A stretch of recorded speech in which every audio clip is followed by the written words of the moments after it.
poin 1 dulu. Poin izin Pak, itu kemudian izin sengaja tadi sudah dijelaskan kami sama juga Pak. Sama.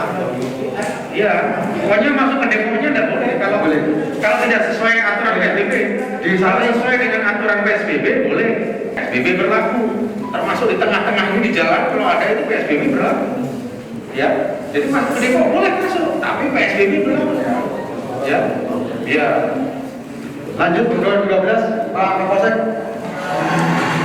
Ini yang dengan serbu dari utara ke serbu. Jadi masuk ini yang sama disaring sesuai dengan PSBB wilayah Depok. Kemudian yang ketiga di mana? Kinasi. Ya, ini antara Cibinong sama Cimanggis, Tapos. Daerah Tapos, oke. Habis itu yang keempat sini, Podomoro yang tadi saya bilang Warhol. Tapi ini kan bisa dievaluasi nih Pak, karena ini kalau saya lihat sih kurang, karena warga yang ke sini, warga yang di wilayah sini Muter-muter aja di sini. iya, jadi kalau misalnya pagi mereka ada dari Jakarta, apa dari tol masuk, nah itu ditanyakan. Kalau sore jangan, sore pasti orang keluar yang mau tinggal di rumahnya kembali. Nah itu, terus 5, iya Pak, ini palingnya warga sendiri ya, pakai ya seperti ini. Ya tapi ini bentuk sempit Pak, truk juga ada sini Pak, iya dah. Truk ya kan, truk sini, strategis sini. Ini ada pabrik yang banyak dan antara di wilayah Cibiru itu pabrik semua ini dan aksesnya ada ke tol sini. Kemudian satu lagi sini, Raya Bogor. Raya Bogor di Simpang Ciledug. Ini juga pintu masuknya dari Cibinong. Ya sama juga penyaringan, bukan penyekatan, penyaringan. Sukma Jaya, sebelah kiri kan dia. Sukma. Sebelah kiri Pak. Lanjut lagi, izin Bapak. Ini Kampung Sawah. Ini sama dengan Bogor, Wonoraja.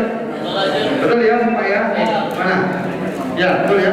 Begitu masuk ini ada kereta api Wonoraja di sini. Betul ya? Ini jenjangnya dengan Padahal siapa sih? Padahal 143. udah ada semua dari wilayah. Ya semua kita juga dari wilayah semua kecuali Pak Goda dari kita. Kemudian ke-7.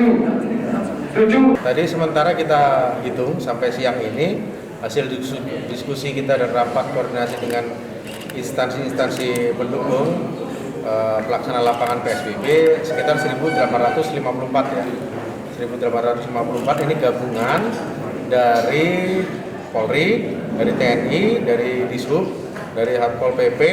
Tadi mohon maaf Dinkes belum masuk, nanti Dinkes akan masuk dan nanti kita juga akan memberdayakan masyarakat karena kita sekarang juga memainkan kampung siaga.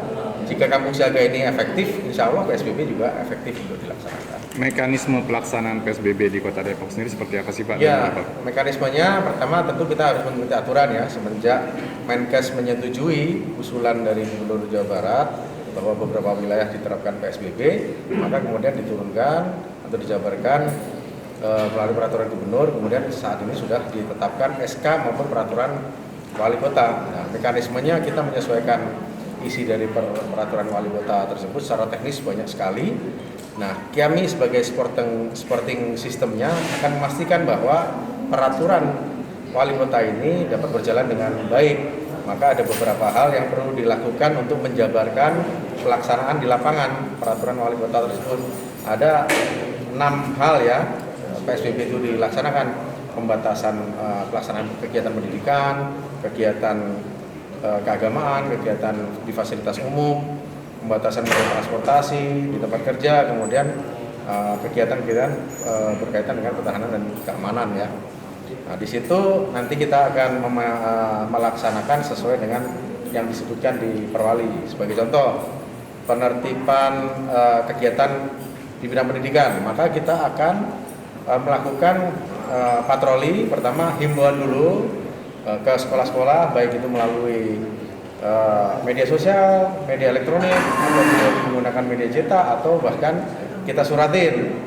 Kita juga akan datang untuk mengecek pelaksanaannya, apakah benar-benar tutup atau tidak. Itu salah satu contoh pelaksanaannya. Dan nanti salah satu contoh pelaksanaan yang lain misalnya pembatasan kegiatan moda transportasi, yaitu kita membuat khusus di Kota Depok ada 20 titik, ketambahan 1 titik di wilayah Bojonggede yang merupakan wilayah Bogor. Itu satu item pelaksanaan PSBB yaitu pembuatan checkpoint, gitu ya.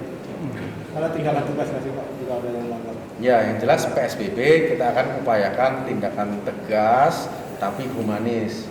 Mengingat ini adalah kegiatan kemanusiaan sebenarnya, kegiatan kemanusiaan dan keselamatan. Memang tidak ada sanksi pidana khusus di PSBB, tapi yang diutamakan di sini adalah bukan bagaimana kita tegas, bukan bagaimana kita disiplin saja, tapi bagaimana kita bisa mengedukasi dan mengajak masyarakat untuk terus berpartisipasi dengan kesadaran yang baik, karena ini sebenarnya untuk mereka sendiri, gitu ya. Ada pemblokadaan jalan. Gabungan. Oke. Tadi kita alokasikan kurang lebih sekitar 25 maksimal ya untuk setiap klubnya ya, karena nanti akan ada dua klub ya melaksanakan pagi sampai Kamera Pak. Kamera Pak. ya. Jadi yang di checkpoint itu kita memastikan bahwa ketika warga atau seseorang atau Anda masuk ke wilayah Depok, Anda sudah memasuki wilayah PSBB. Ada persyaratan orang-orang untuk masuk PSBB. Misalnya ketika dia menggunakan moda transportasi, kalau angkutan umum lebih dari 7 orang penumpangnya, ya itu harus diberlakukan 50%. Dan ketika duduk sudah dibatasi jaraknya, nanti awal-awal kita akan berikan tanda di tempat duduknya. Kemudian memasuki wilayah PSBB Kota Depok wajib menggunakan masker, dia harus menggunakan masker, kalau tidak keluar wilayah Depok. Begitu, kembali jangan masuk Depok karena Depok PSBB. Begitu salah satu. Pak, artinya pos-pos checkpoint itu tidak di perbatasan saja, tapi di dalam Kota Depok pun juga. Di dalam kota, artinya ini kan kita ingin pemberlakuan di seluruh Kota Depok. Nah, perbatasan ini kan ada wilayah di samping-samping Kota Depok yang tidak melaksanakan PSBB. Bisa jadi warga tersebut juga belum tertib dan belum tahu bahwa memasuki wilayah PSBB. Di perbatasan pasti diisi, tapi di dalam juga akan diisi. Jangan sampai di dalam sendiri juga tidak melaksanakan PSBB. Ada kewajiban-kewajiban di dalam PSBB tersebut. Ya, menggunakan masker, tidak boleh berboncengan, terus kemudian tidak beraktivitas lebih dari 5 orang dalam keadaan kerumun, ini banyak. Jadi di checkpoint ada, kegiatan di tengah